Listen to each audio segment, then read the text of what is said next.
Shalom, shalom, shalom, bien-aimés du Seigneur. Nous bénissons notre Dieu qui est Père, Fils et Saint-Esprit pour la grâce qu'il nous donne d'être dans ce nouveau mois d'avril. Alléluia. Et surtout, nous célébrons aujourd'hui donc Pâques. Alléluia, c'est une grande célébration.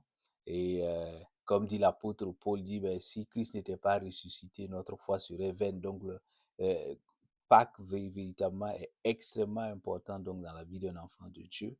Amen. Et donc, nous rendons gloire et grâce au Seigneur qui nous permet donc de célébrer donc cette Pâque-là, cette année encore dans sa grâce et dans sa miséricorde.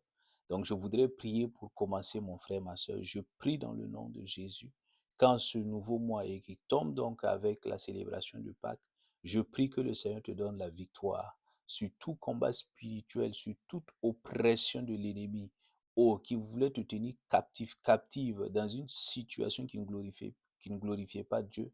Je prie que par la puissance du Saint-Esprit, que l'Esprit de Dieu qui a ressuscité Christ entre les morts, alléluia, te donne la victoire sur tout combat, sur toute épreuve, alléluia, te donne la victoire au nom de Jésus, au nom de Jésus, par la puissance du Saint-Esprit. Je déclare que ton mois est béni, alléluia, au nom de Jésus-Christ de Nazareth. Amen. Alors nous sommes aujourd'hui, comme je le disais, donc nous célébrons donc la fête de Pâques, alléluia. Et donc, mon frère, ma soeur, nous allons donc voir, alléluia, donc le thème donc va porter justement sur cette grande célébration donc qu'est Pâques, alléluia. Et donc, tu peux noter le thème, il est intitulé Christ, notre Pâques, Amen. Christ, notre Pâques. Et nous allons nous appuyer donc sur 1 Corinthiens chapitre 5, verset donc 7 à 8. 1 Corinthiens chapitre 5, verset 7 à 8. Alors c'est l'apôtre Paul qui parle dans ce passage. Il dit, purifiez-vous du vieux levain afin que vous soyez une pâte nouvelle, puisque vous êtes sans levain, car Christ, notre Pâque, a été immolé. Célébrons donc la fête, non avec du vieux levain, ni avec un levain de perfidie et de méchanceté, mais avec les pains sans levain, de la sincérité et de la vérité. Amen. Donc tu comprends, mon frère, ma soeur. Alors donc, Pâques est véritablement donc au cœur de la foi d'un enfant de Dieu. Amen. C'est bien donc de se rappeler que le Seigneur est né. Alléluia. C'est bien donc d'avoir d'autres célébrations donc dans la foi chrétienne, mais véritablement Pâques se retrouve au cœur du fondement même de la foi en Christ. Alléluia. Et pour la véritable raison, lorsqu'il dit que si le Christ n'était pas ressuscité, notre foi serait vaine. Alléluia. Donc, il est extrêmement important de comprendre, donc, comme dit l'Écriture, le mystère de cette célébration et de pouvoir donc en tirer tous les bénéfices. Est-ce que tu comprends? Et pouvoir le célébrer actuellement, aujourd'hui. Amen. C'est extrêmement important, mon frère, ma soeur. Donc, je voudrais, par la grâce de Dieu, alléluia, que nous puissions donc voir quelques points à la lumière donc des Saintes Écritures. Et donc, nous verrons premièrement le sens de la Pâque juive dans l'Ancien Testament. Alléluia. Et nous verrons, deuxième point, le sens de la Pâque chrétienne dans le Nouveau Testament. Et enfin, pour terminer, mon frère, ma soeur, nous verrons à la lumière de la parole de Dieu comment nous devons célébrer en tant qu'enfants de Dieu la Pâque aujourd'hui. Amen. Alors, premier grand point, tu peux le noter. Quel est le sens de la Pâque juive dans l'Ancien Testament? Alors, je voudrais attirer ton attention sur l'écriture ici de Pâques. Pâques s'écrit avec un S à la fin pour ce qui est donc de la Pâque juive. Alléluia. Et le mot Pâques, justement, il faut le noter, vient de l'hébreu Pesa, Alléluia, qui signifie donc sauter, passer par-dessus. Alléluia. C'est pourquoi les Anglais traduisent généralement donc la Pâque par Passover, Passover pour dire passer par-dessus. Alléluia. Et cela donc, c'est en référence Exode chapitre 12 là, verset 13, où le Seigneur dit que quand l'ange, la mort va passer là, et lui Dieu, donc il va passer, lorsqu'il verra le sang qui sera donc sur les portes et les linteaux des enfants d'Israël, il va passer au-dessus de leur maison, alléluia, afin de les sauver de la mort, et il va frapper donc les premiers-nés des Égyptiens. Donc, le fait de dire je vais passer au-dessus de vos maisons, donc le mot passer ici, au-dessus, est traduit par pesa en hébreu, et ce mot a été traduit en français par Pâques, et la Pâque juive prend un S à la fin. Alléluia, cela a toute son importance et nous le verrons. Amen. Alors, la première, justement, mention du mot Pâques, c'est dans Hébreu, pardon, dans Exode chapitre 12, là, à partir du verset 1 à 15. Alléluia. Alors, donc, pour comprendre, donc, je te rappelle donc le contexte biblique donc de l'institution de la Pâque, comment est née la Pâque juive, alléluia, dans l'Ancien Testament. Alors, il faut remonter à l'histoire d'Israël, amen, qui est le peuple donc que Dieu a choisi, et ce peuple-là va aller en esclavage, donc pendant 430 années, donc en Israël et en Égypte, alléluia. Et justement, donc, ces enfants d'Israël qui sont en Égypte là, vont être en situation d'esclavage sous le règne donc des pharaons. Et donc, quand le temps donc sera accompli, le Seigneur, dans sa grâce et dans sa souveraineté, donc va choisir donc Moïse pour libérer donc son peuple de la servitude en, en Égypte, justement. Et Pharaon ne va pas vouloir, il va vraiment vouloir s'opposer à ce projet divin-là. Et le Seigneur, l'Éternel, va frapper, donc va commencer à frapper l'Égypte avec un certain nombre de fléaux qu'on appelait les plaies, les 10 plaies, justement. Donc, avant donc de frapper donc l'Égypte avec la 10e plaie, que constituait la mort des premiers-nés, que ce soit donc des êtres humains ou des animaux, pour les Égyptiens. Et donc, avant d'arriver donc à là, le Seigneur va instruire, il va donc parler à Moïse et à Aaron, et justement, il va leur dire, moi je m'apprête justement à juger Pharaon, à le frapper, lui et son peuple, c'est tous les premiers-nés en Égypte là, que ce soit des animaux, des êtres humains, et justement, et ça va constituer la 10e plaie, et afin donc qu'il puisse donc vous libérer et que vous puissiez venir me servir. Donc voici le projet divin, voici ce que donc Dieu va dire donc à Moïse. Alors donc avant donc que Dieu n'inflige cela, il va prendre le soin justement, alléluia, il va prendre le soin de vouloir sauver son peuple, parce que s'il frappe de manière aveugle, même les enfants d'Israël risquent de périr dans cette histoire. Donc il va donc pour sauver son peuple justement de cette mort, de ce jugement de mort donc qui va frapper donc et qui va frapper les Égyptiens là. Qu'est-ce qui va se passer? Donc Dieu va instituer, il va donner l'ordre donc justement d'instituer la Pâque, alléluia, et nous le voyons dans Exode donc chapitre 12 verset 12 à 14. Exode chapitre Alléluia. Donc, le Seigneur va parler, mon frère, ma soeur, tu comprends. Exode chapitre 12, là, nous lisons.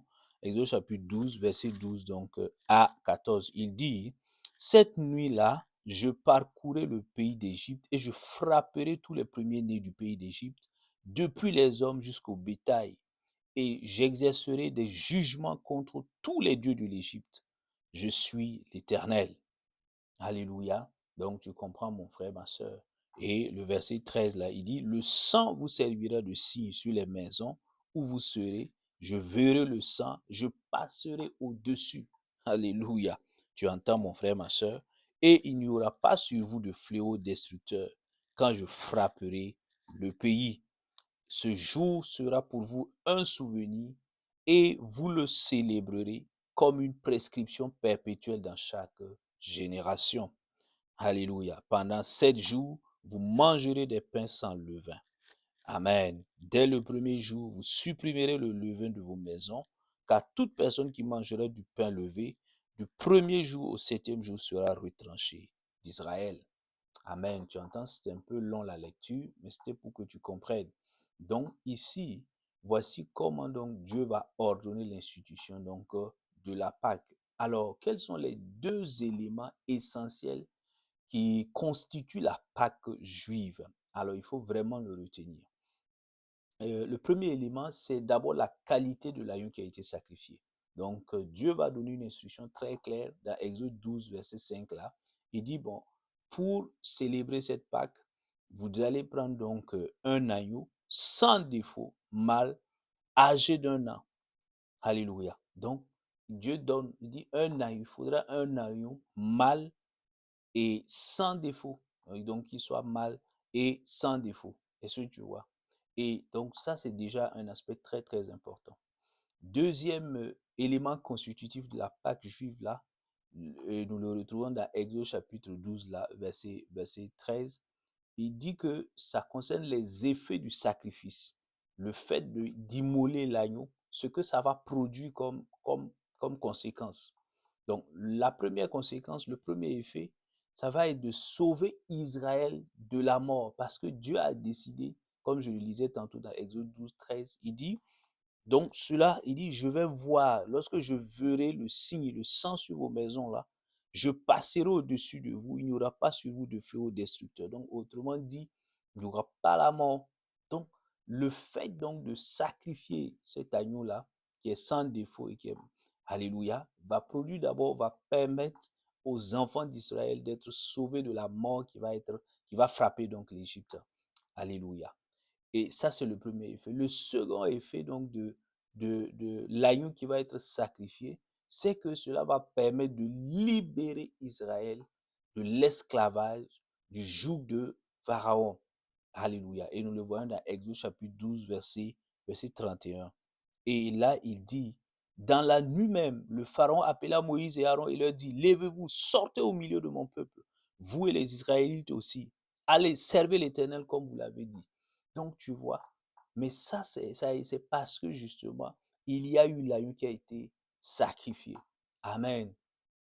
Et voici donc ces deux éléments-là qui constituent donc la Pâque juive. Alors donc, alléluia, comment cette Pâque juive-là était célébrée, mon frère, ma soeur, nous l'avons lu dans le verset, alléluia, et la célébration de la Pâque juive consistait justement, alléluia, à manger du pain sans levain pendant 7 jours. Amen.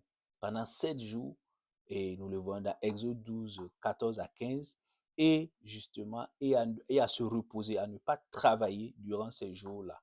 Exode chapitre 12, verset 16. Amen. Donc, et le peuple, donc les Juifs, vont se souvenir donc de ce qui s'est passé parce que Dieu a ordonné qu'on puisse célébrer cela. Tu le vois dans Exode 12 là, verset 14. Il dit, ce jour sera pour vous un souvenir. Vous le célébrerez comme une prescription perpétuelle dans chaque génération. Est-ce que tu comprends?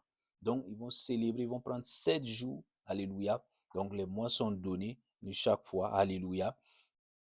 Et ils prennent donc, alléluia, ils prennent 7 jours et ils célèbrent. On ne mange pas donc, on mange du pain sans levain et on se repose de tout ouvrage. Est-ce que tu comprends, mon frère, ma soeur? Donc, voici donc le sens de la Pâque juive là, et alléluia. Et cette Pâque là, en résumé, et cette fête-là célèbre donc le souvenir, alléluia. Elle célèbre le souvenir de la libération d'Israël de l'esclavage du Pharaon. Alléluia. Deutéronome 16, 1 répète cela encore. Donc c'est d'abord on célèbre par la Pâque juive, les Juifs célèbrent la libération d'Israël de l'esclavage du Pharaon en Égypte. Ça c'est le premier aspect. Deuxième aspect, cette fête de la Pâque juive célèbre le souvenir de la préservation d'Israël de la mort qui a frappé l'Égypte en ce temps-là. Alléluia. Et nous le voyons justement dans Exode 12, 26 à 27. Est-ce que tu comprends? Donc, c'est exactement ça. Voici le sens concret donc de la Pâque juive. Amen. Alors, une fois que l'on a compris ça, amen, on peut maintenant s'orienter vers la compréhension de ce qu'est la Pâque en Christ, de la Pâque chrétienne. Parce que comme le dit la Bible là, amen, L'Ancien Testament était donc l'ombre des choses à venir. Amen. Dieu avait, c'est comme une allégorie. Dieu utilise cette symbolique-là pour montrer justement ce que Christ allait faire à la croix pour sauver l'humanité. Waouh, quelle sagesse. Amen. Alors, donc, deuxième grand point, mon frère, ma soeur, quel est le sens de la Pâque chrétienne dans le Nouveau Testament? Alors, déjà, il faut noter que la Pâque chrétienne, elle est centrée sur Christ. Oui, sur la personne de Christ d'abord. Amen. Et sur son sacrifice, ce qu'il a fait à la croix. Amen. Donc, c'est extrêmement important. C'est pourquoi donc tu le vois. Il dit, Christ, notre Pâque, dans 1 Corinthiens 5, 7, là, il dit, Christ, notre Pâque, a été immolé, a été sacrifié.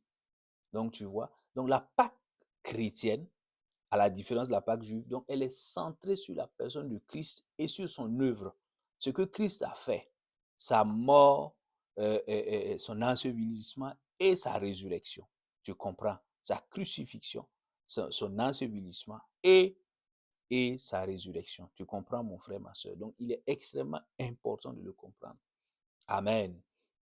Et justement, on voit deux étapes clés, justement, donc, qui sont extrêmement importantes à retenir en ce qui concerne la Pâque chrétienne. D'abord, c'est que Christ a été crucifié. Amen. Il est venu, il a souffert. Amen. Et il a été crucifié. Nous le voyons dans Luc chapitre 23, 33.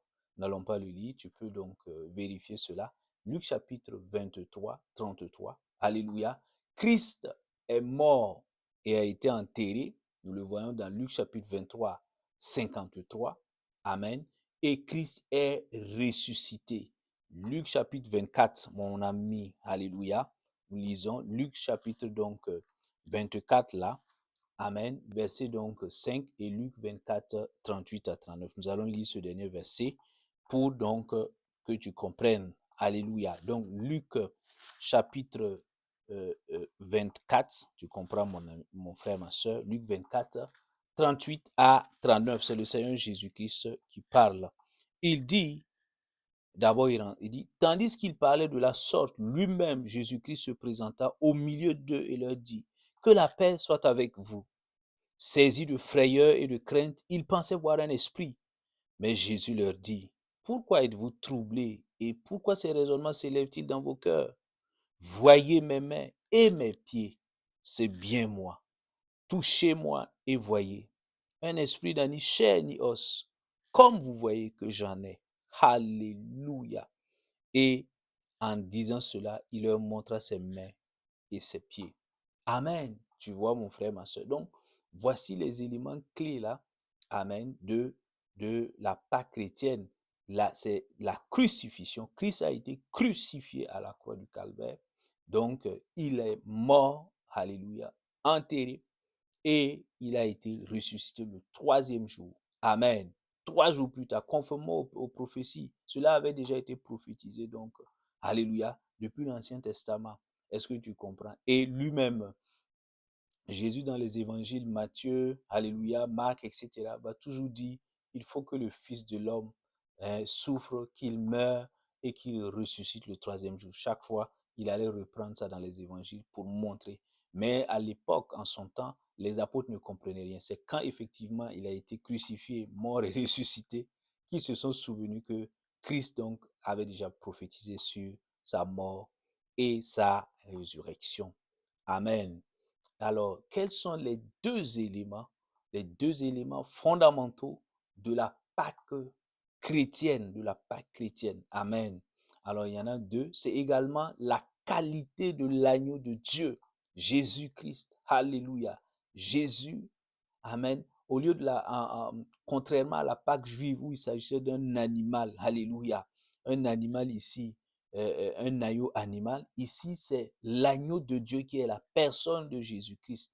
Hein, et nous le voyons dans 1 Pierre chapitre 1, verset 18 à 19 là. Il dit, alléluia, 1 Pierre chapitre 1 là. Alléluia, nous pouvons le voir, 1 Pierre chapitre 1, verset donc 18 à 19. Il dit, mais vous savez en effet que ce n'est point par des choses périssables argent ou or, que vous avez été rachetés de la vaine manière de vivre héritée de vos pères, mais par le sang précieux de Christ, comme d'un agneau sans défaut et sans tache. Tu entends? Tu entends? Regarde. Donc ici, Jésus-Christ également est l'agneau de Dieu. Alléluia. Et il le dit clairement. Alléluia. Qui est l'agneau de Dieu sans défaut et sans tache. Amen. Donc ça déjà, c'est le premier aspect. Et deuxième élément essentiel donc de la Pâque chrétienne, c'est également concernant les effets du sacrifice de Jésus. Alors, le sacrifice de Jésus à la croix nous a sauvés de la colère divine. Alléluia. Donc, 1 Thessaloniciens 1, 9 à 10 nous le dit clairement. Alléluia. Comme dans l'Ancien Testament avec la Pâque juive, ça c'est un point de ressemblance. À l'époque, Dieu était en colère et il a prononcé des jugements. Donc, sa colère s'est traduite par le prononcé de jugement contre Pharaon et l'Égypte. Il fallait que les premiers-nés meurent. Donc, on voit là la manifestation de la colère de Dieu. Alléluia. Et pour sauver justement, pour ne pas que les Israélites périssent avec les Égyptiens là, il va donc instituer la Pâque juive. Alléluia. Il dit, je verrai le sang et vous serez préservés de la mort qui va frapper les Égyptiens. Ici, dans la Pâque chrétienne, au niveau de la Pâque chrétienne, alléluia, nous voyons également que le sacrifice de Christ à la croix, sa mort, sa résurrection, vont nous sauver donc de la colère divine, alléluia, qui s'abat sur, alléluia, sur les incroyants, ceux qui rejettent Christ. Est-ce que tu comprends? Et nous le voyons dans 1 Thessaloniciens 1, 9 à 10. Ça, c'est le premier effet. Deuxième effet, le sacrifice de Christ à la croix, alléluia, sa mort et sa résurrection, tu comprends mon frère, ma soeur, vont donc nous délivrer donc de l'esclavage du péché. Est-ce que tu comprends? Donc, par sa mort et sa résurrection, Christ donc va nous sauver, donc va nous délivrer du péché. Alléluia. Le péché originel, donc, avec lequel on est, alléluia, qu'on a hérité donc d'Adam et Ève. Est-ce que tu comprends? Et il le dit dans Jean 1, verset 29 là. Il dit, voici l'agneau de Dieu qui ôte le péché du monde. Jean 1, 29. Il le dit également dans 1 Jean chapitre 2, verset 2. 1 Jean chapitre 2, verset 2. Donc, par ce sacrifice-là, il nous délivre. Alléluia. Délivre tout croyant en lui du péché. Alléluia. Et troisième effet majeur, mon frère, ma soeur, tu peux le noter, par sa mort et sa résurrection, Jésus-Christ nous sauve. Alléluia. Il nous sauve donc de la mort éternelle et nous donne la vie éternelle. Et nous le voyons dans Jean chapitre 5, verset 24, Colossiens chapitre 1, verset 13 à 14. Jean chapitre 5, verset 24. Colossiens chapitre 1, verset 13 à 14. Tu comprends? Nous allons lire Jean 5 là. Alléluia. Ou Colossiens, mon ami. Alléluia. Colossiens, donc Colossiens chapitre 1, alléluia, verset donc 13 alléluia, à 15. Nous allons donc lire ce verset-là et avancer donc par la grâce de Dieu, verset 13 à 14. Amen. Donc, qu'est-ce qu'il dit? Il dit, Jésus-Christ nous a délivrés du pouvoir des ténèbres et nous a transportés dans le royaume de son Fils bien-aimé en qui, allez, Dieu nous a délivrés du pouvoir des ténèbres et nous a transportés dans le royaume de son Fils bien-aimé, en qui nous avons la rédemption. Tu comprends le salut? La rédemption, le pardon des péchés. Amen. Alléluia. Tu comprends? Regarde mon ami. Amen. Et alors, on peut se demander quelle est donc la signification de la Pâque chrétienne. Alors, la Pâque chrétienne, euh, à l'image donc de la Pâque juive, célèbre également le souvenir. Amen. Mais le souvenir de quoi? Le souvenir de la libération des êtres humains. Alléluia. Du monde entier, de l'esclavage du péché et de la mort éternelle. Par, alléluia, par la mort et la résurrection de Christ. Est-ce que tu comprends, mon frère, ma soeur? Donc, Christ est mort, Christ a été enterré, Christ a été, alléluia, est ressuscité. Amen. Et par cette œuvre qu'il a accomplie, qu'il a achevée, il délivre, alléluia, il sauve, il libère toute l'humanité du péché, alléluia, et donc du pouvoir du péché, de l'esclavage du péché et de l'esclavage de la mort éternelle. Est-ce que tu comprends? Donc voici, et c'est ce souvenir-là. Amen. Donc, l'homme n'est plus condamné, alléluia, à vivre donc dans l'esclavage du péché qui conduit à la mort et à la mort éternelle. Donc, l'homme n'est plus soumis à cela. Quelle bonne nouvelle. Alléluia. Et c'est ça, tu comprends mon frère, ma soeur. Quelle bonne nouvelle. Alléluia. Je prie dans le nom de Jésus que nous puissions, toi et moi, comprendre la profondeur, la puissance, alléluia, de, de ce que Christ a fait, donc, alléluia, à la croix du calvaire et de cette œuvre qu'il a achevée. Je prie que nous puissions comprendre, être conscients, alléluia, de l'importance de la Pâque dans notre vie, au nom de Jésus-Christ de Nazareth. Amen. Alors, troisième question pour terminer, mon frère, ma soeur, comment devrais-je célébrer la Pâque en Christ, bien évidemment, la Pâque chrétienne? Comment devrais-je donc célébrer cette, cette Pâque-là? Amen. Donc, premier élément, la Bible donc, nous donne des éléments. Quand on prend donc 1 Corinthiens chapitre 5, Paul donc va expliquer donc les conditions, ce que nous devons faire. Amen. Ce qui est attendu d'un enfant de Dieu lors de la célébration de la Pâque en Jésus-Christ. D'abord, il le dit clairement, dans 1 Corinthiens 5, 7 là, alléluia, il dit, nous devons nous purifier du vieux levain. Alléluia. Donc, tu comprends, mon frère, ma soeur. Donc, dans 1 Corinthiens, nous revenons donc au texte de base, là, 1 Corinthiens 5, il dit, purifiez-vous du vieux levain. Tu comprends? Donc, je dois me purifier du vieux levain. Donc, Paul utilise ici une image. Alléluia. Qu'est-ce que le vieux levain? Qu'est-ce qu'il veut dire par là? Paul nous invite, nous, enfants de Dieu, croyants en Christ, là, à nous séparer de notre vieil homme. Alléluia. Et de ses œuvres mauvaises. La Bible dit que notre vieil homme a été crucifié avec Christ. Mais parce qu'il a été crucifié, mais souvent il veut parler, notre vieil homme veut, alléluia, veut ressurgir là et agir. Non, nous devons nous séparer définitivement du vieil homme qui a été crucifié, de ses œuvres. Alléluia. Autrement dit, nous devons fuir le péché. Nous ne devons pas accepter, alléluia, nous compromettre avec un quelconque péché. Non, mon frère, ma soeur. Alléluia. Donc, en ce jour-là, nous devons, amen, nous devons donc vivre donc loin du péché. Et il le dit clairement dans Galates chapitre 5, verset 1. Là, il dit, mais c'est pour la liberté que Christ vous a affranchi. Ne vous remettez pas. Ne laissez pas Satan vous mettre encore sous un joug, sous l'esclavage du péché. Est-ce que tu comprends, mon frère, ma soeur?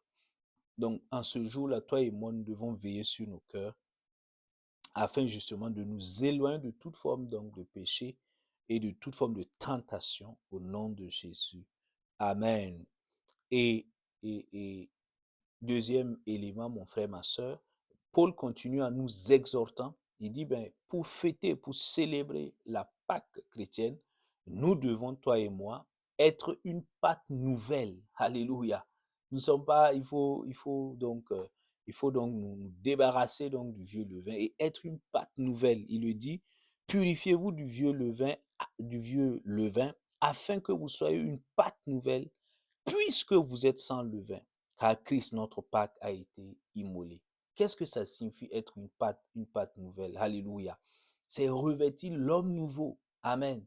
En manifestant la justice et la sainteté. Est-ce que tu comprends, mon frère, ma soeur? Et il le dit dans Éphésiens 4, 24 là. Amen.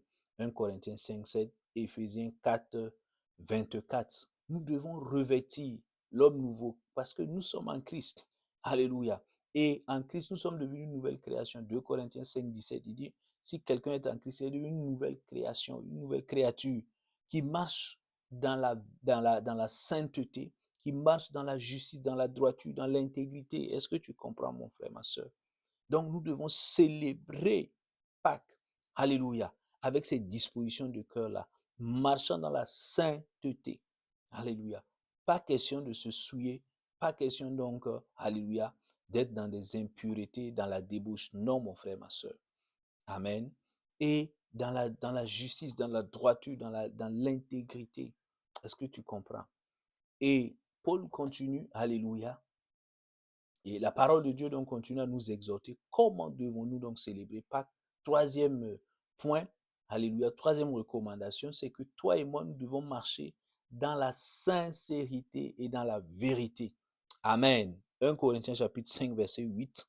Paul le dit, il dit, célébrons donc la fête de Pâques, non avec du vieux levain, ni avec un levain de perfidie et de méchanceté, mais avec les pains sans levain de la sincérité et de la vérité. Ah, c'est extrêmement important. Paul attire notre attention.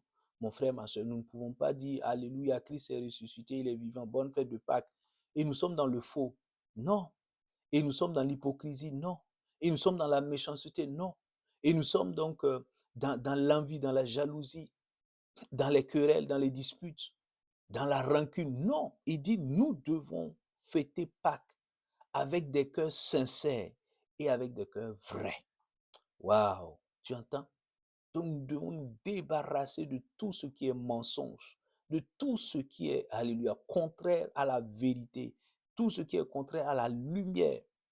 Est-ce que tu comprends? Alléluia. Nous ne devons plus continuer dans ces hypocrisies-là. Non. S'il y a quelque chose, il ne s'agit pas de dire oui, ça va. Si, Seigneur, ça ne va pas. Voici mon cœur. C'est un, je ne peux pas, je ne veux pas fêter Pâques en étant toujours dans cette colère-là. Non, je ne veux pas fêter Pâques en étant toujours dans cette méchanceté-là. Non, je ne veux pas être fêter Pâques en étant toujours dans cette hypocrisie-là, en faisant semblant. Non, Seigneur, délivre-moi. Et tu verras, le Seigneur, il est juste, il est bon, il est fidèle, il va te délivrer, mon frère, ma soeur. Alléluia. Et quatrième recommandation, la Bible donc nous exhorte, alléluia, à pardonner. Parce que le message de Pâques, c'est cela aussi. Avant que Christ ne ressuscite, alléluia, il est mort à la croix. Luc 24, Luc 23, 34, il dit, mais Père, à la croix, pardonne-leur, car ils ne savent pas ce qu'ils font. Les bourreaux, Jésus est en train de pardonner à ceux qui lui étaient en train de le crucifier. Est-ce que tu comprends? Donc, c'est un message. Donc, avant la résurrection, il y a eu la mort.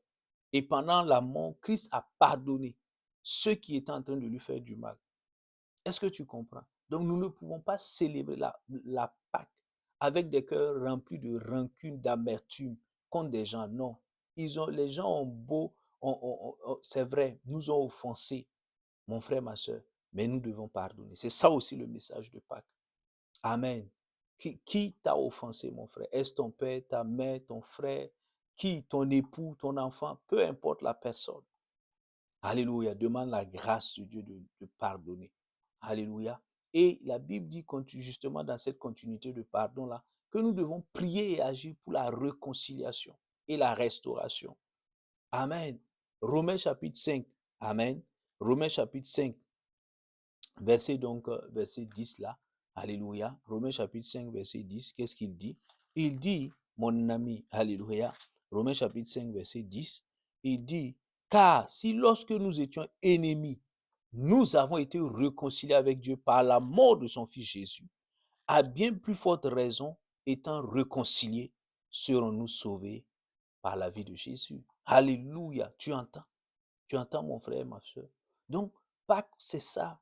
Nous avons été réconciliés par la mort et la résurrection de Christ. Christ nous a réconciliés avec Dieu le Père. Nous qui étions ennemis de Dieu. Et donc, le message de Pâques également, c'est que nous puissions, alléluia, prier d'abord pour la réconciliation. Il y a des gens, dans nos familles, il y a des divisions, il y a des querelles, il y a des inimitiés. Et Dieu veut restaurer nos familles. Dieu ne veut pas que nos familles continuent dans cela, dans cette situation. Non, mon frère. Et la première des choses, c'est d'abord la prière. Ce n'est pas de se lever d'abord pour tenter de fausses réconciliations. Non, c'est d'abord dans la prière. Afin donc que les jougs soient brisés, que les oppressions sataniques soient détruites. Alléluia. Et que donc les cœurs puissent enfin se réconcilier. Amen. Donc c'est ça. Donc pardonner et prier pour la réconciliation dans nos couples, dans nos familles, dans nos nations. Alléluia. Tu comprends, mon frère, ma soeur. Et pour terminer, cinquième recommandation biblique, là, la Bible nous dit justement que, alléluia, nous avons été, Christ nous a libérés, alléluia, et nous a libérés de l'esclavage du péché, de la mort, alléluia. Il nous a sauvés de la mort éternelle, alléluia. Et maintenant pour que nous fassions quoi? Pour que sur cette terre-là, alléluia, nous puissions le servir avec joie et avec persévérance, avec empressement, avec zèle. Alléluia. Mais nous devons servir le Seigneur. C'est ça. Donc, alléluia. Où en es-tu avec alléluia, la disposition de ton cœur pour servir le Seigneur? Est-ce que tu négliges? Le Seigneur t'appelle. Alléluia. Le Seigneur te dit, fais ceci, cela. Est-ce que tu es prête, mon frère, ma soeur, à servir le Seigneur? Servir le Seigneur, c'est pas devenir pasteur. Non, mon frère, ma soeur. C'est pas devenir diacre. C'est pas devenir prophétesse, prophète. Non, non. Ce n'est pas d'abord ça. Servir Dieu, alléluia, dans l'entendement biblique, dans la bonne compréhension de la parole de Dieu, c'est d'abord obéir à la parole de Dieu et à l'Esprit de Dieu. Peu importe là où tu es, dans ta maison, alléluia, au travail, à l'église, peu importe là où tu es dans ton entourage, là, tu obéis, tu entends Dieu, tu obéis à ce qu'il te dit. Alléluia. Il dit, mais aimez votre prochain, c'est servir Dieu. Alléluia. Il dit d'honorer les parents, c'est servir Dieu. Il dit de ne pas aigrir les enfants. Alléluia. C'est servir. Bien éduquer les enfants, de ne pas les aigrir, c'est servir Dieu. Alléluia. Et venir en aide à son prochain, c'est servir le Seigneur. Donc, il y a des actes comme ça quotidiens de paix. Alléluia. À poser, c'est ça aussi le sens du service de Dieu. Amen. Ce n'est pas d'abord un service religieux où on dort à l'église. Non, non, non, non, c'est pas ça, mon frère, ma soeur. Alléluia. Donc, je prie dans le nom de Jésus-Christ de Nazareth. Alléluia. Que nous puissions comprendre, bien comprendre le sens donc de la Pâque et que nous puissions, alléluia, la célébrer comme il se doit, selon les prescriptions bibliques que nous venons d'entendre au nom de Jésus. Amen. Alléluia. Donc, je déclare que cette nouvelle semaine-là, c'est une semaine bénie. Ta vie est bénie, ta famille est bénie. Je proclame que la grâce de Dieu donc t'accompagne. Les portes qui étaient fermées s'ouvrent dans ta vie au nom de Jésus. Les limitations qui étaient dans ta vie sont brisées par le sang de l'agneau et tu marches dans la victoire au nom de Jésus. Je bénis ta nouvelle semaine. Je bénis donc ton nouveau mois d'avril au nom de Jésus-Christ de Nazareth. Je déclare comme Christ a vaincu, alléluia, la mort et est ressuscité, tu vaincras par la grâce de notre Seigneur Jésus-Christ toute situation contraire qui se levait contre toi. Tu auras la victoire, tu triompheras par le nom de Jésus-Christ de Nazareth, par la puissance de son esprit. Amen. Je proclame donc la paix de Dieu dans ta vie. Je proclame que sa grâce t'accompagne. Je proclame que tu marches dans la victoire en toute situation au nom de Jésus-Christ de Nazareth. Et tu marches dans l'obéissance au Seigneur au nom de Jésus. Amen. Nous nous retrouvons donc le dimanche prochain pour un autre thème. Que la grâce de Dieu continue de t'accompagner. Au nom de Christ Jésus. Amen. Shalom, shalom, shalom.